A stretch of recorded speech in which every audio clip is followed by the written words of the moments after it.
Halo kawan-kawan, jumpa lagi di channel Angsana Beta. Pada video kali ini, saya akan lanjut sharing mengenai tips awal sebelum memelihara ikan cupang. Kenapa sih saya pilih judul ini? Ya, karena memang cukup banyak orang yang awalnya tertarik ingin memiliki ikan ini di rumah. Kemudian membelinya dengan harga yang bisa dibilang cukup tinggi.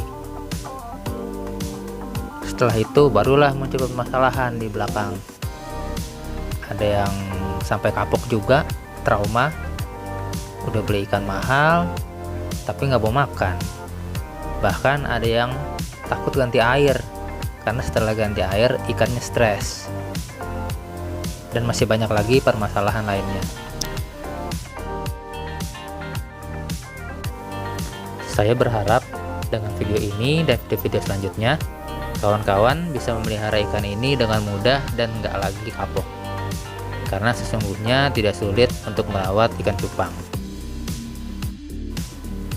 Dari sudut pandang dan pengalaman yang saya jalani sampai saat ini, ada beberapa poin atau tips awal untuk kawan-kawan yang akan mulai memelihara ikan cupang. Poin pertama adalah tentu awalnya kawan-kawan harus benar-benar menyukai ikan ini. Biasanya dari rasa suka akan timbul kepedulian dari kita untuk merawat ikan ini agar tetap indah dipandang. Poin kedua, ketersediaan waktu. Mungkin di antara kita ada yang berprofesi sebagai karyawan perusahaan, pebisnis, mahasiswa, penggiat seni, bahkan sampai ibu rumah tangga sekalipun, dan masih banyak lagi. Jadi pastikan apakah kita masih memiliki waktu untuk memberikan makan ikan setiap hari dan membersihkan wadah setidaknya 1 minggu sekali di tengah kesibukan kita yang padat. Poin ketiga, jumlah ikan. Tentukanlah jumlah ikan yang akan kawan-kawan pelihara sesuai dengan ketersediaan waktu yang kita bahas pada poin sebelumnya. Semakin banyak ikan, semakin banyak pula waktu yang kita butuhkan untuk merawatnya. Menurut pendapat saya, lebih baik hanya mempunyai 2 ekor ikan yang terawat dengan maksimal dibanding memiliki banyak ikan tapi membuat kita lelah dan pada akhirnya ikan menjadi tidak terawat.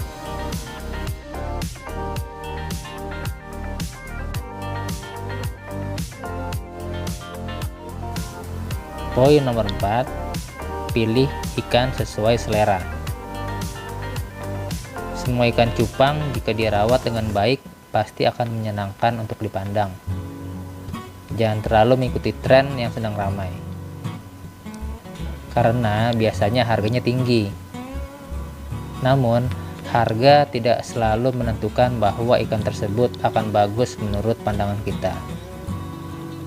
Jadi, pilihlah ikan dengan bentuk tubuh yang ideal dan warna corak yang menarik di mata kita. Lalu, bentuk tubuh yang ideal bagaimana? Nanti saya akan sharing di video selanjutnya. Poin nomor 5 adalah sumber air.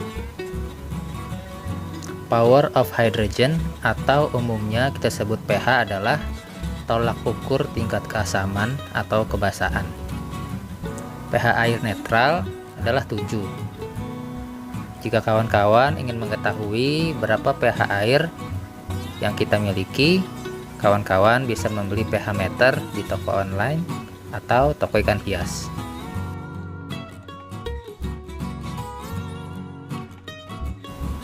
Angsana Beta memiliki 2 sumber air. Pada sumber air utama, jika diukur menggunakan pH meter, berkisar di angka 7 untuk air yang baru saya isi ke wadah pada siang hari. Sedangkan untuk air yang sudah berumur kurang lebih 5 hari, pH air berada di angka 7,9. Namun, meskipun cukup tinggi 7,9, ikan masih dalam keadaan sangat sehat. Terlihat dari cara berenang ikan dan gelembung yang dibuat oleh ikan. Oh iya kawan-kawan, ada juga cara mudah untuk kita mengetahui apakah sumber air kita itu bagus atau tidak. Dulu saya melakukan hal ini juga. Saya cium bau air, apakah ada bau kaporit atau bau besi. Jika tidak ada bau-bau tersebut, berarti air tersebut aman untuk ikan kita. Namun, jika kondisi air di rumah kita yang kurang baik, kawan-kawan jangan merasa kecil hati. Kita bisa letakkan air tersebut di wadah yang besar. Kita endapkan dahulu sebelum digunakan. Biasanya dalam waktu 1 malam. Jalan terakhir yang paling mudah, namun kawan-kawan harus mengeluarkan biaya ekstra. Kawan-kawan bisa menggunakan air mineral kemasan dengan merek Aqua. Merek Aqua dijadikan standar kontes-kontes di Jakarta yang saya tahu karena saya pernah mengikuti kontes-kontes tersebut. Hal itu menandakan bahwa merek Aqua cukup baik digunakan untuk ikan cupang.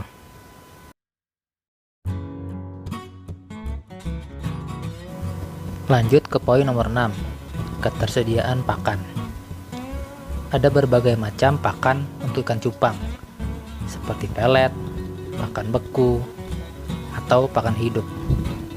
Semua jenis pakan ini tentunya baik untuk dikonsumsi ikan sehari-hari.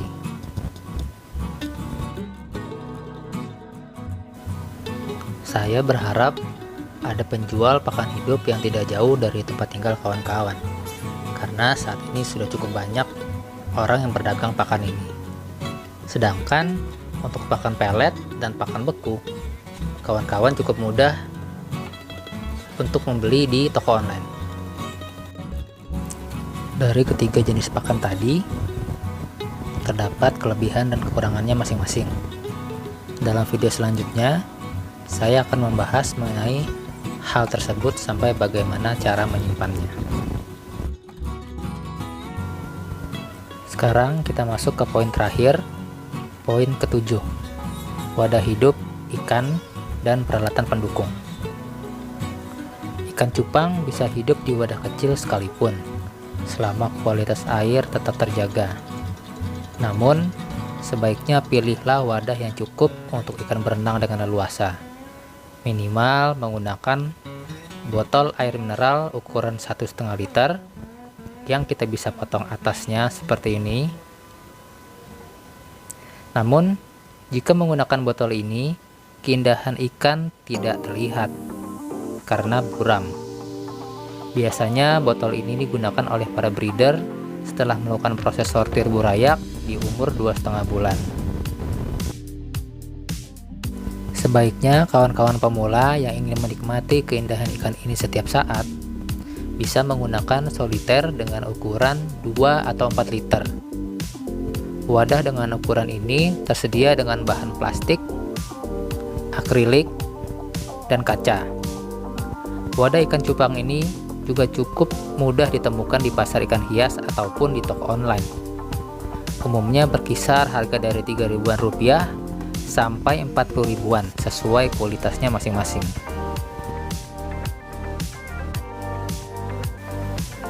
Sedangkan apa saja peralatan pendukung yang dimaksud? Yang pertama, serokan ikan. Belilah serokan ikan dengan bahan yang halus, dengan kedalaman yang cukup.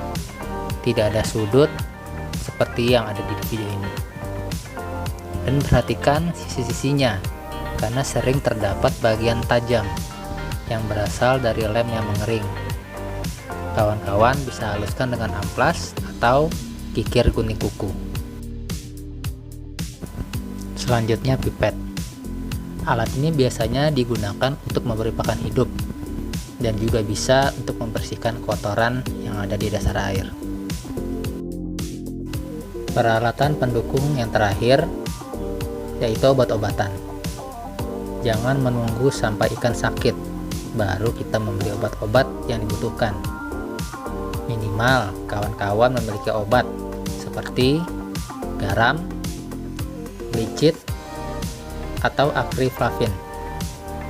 Obat-obat ini mudah didapatkan dan memiliki harga yang relatif murah. Itulah beberapa tips dari Angsana Beta untuk kawan-kawan yang ingin memulai memelihara ikan cupang. Semoga bisa bermanfaat untuk kawan-kawan pemula sehingga lebih bersemangat untuk memelihara ikan ini. Mohon maaf jika ada kesalahan dalam penyampaian video atau mungkin ada perbedaan pendapat-pendapat dari para kawan-kawan senior yang juga menyimak video ini. Sampai jumpa di video berikutnya dengan judul Perbedaan ikan cupang jantan dan betina. Terima kasih.